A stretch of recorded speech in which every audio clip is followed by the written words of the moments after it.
हंस, कौवा और एक यात्री की कहानी हितोपदेश की प्रसिद्ध कहानियों में से एक है। बहुत समय पहले की बात है।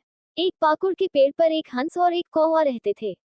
दोनों में गहरी मित्रता थी। कौवा जलनशील स्वभाव का था, जबकि हंस दयालु स्वभाव का था।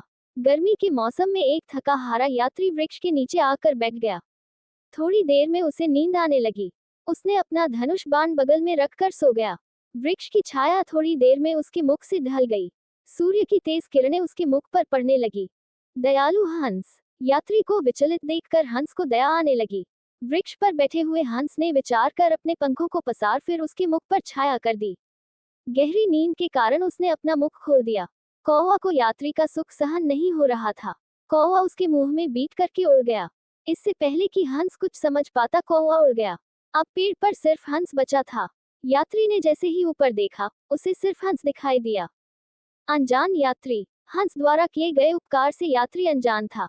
उसने सोचा, जरूर ही इसी ने मेरे चेहरे को गंदा किया है। यात्री ने गुस्से में सोचा, इस दुष्ट को दुष्टता की सजा अवश्य दूंगा। ऐसा सोचकर यात्री ने हंस पर बाण चला दिया। हंस तो जानता भी नहीं था कि बाण क्या होता है। बाण हंस के हृदय में आकर लगा। हंस जमीन पर आकर गिरा और उसके प्राण निकल गए। दयालु और परोपकारी हंस को दूसरे के अपराध की सजा मिली। हंस के जीवन की भूल बस यही थी, कौवा उसका मित्र था। सीख। दुष्ट और कुटिल से मित्रता हमेशा घातक होती है।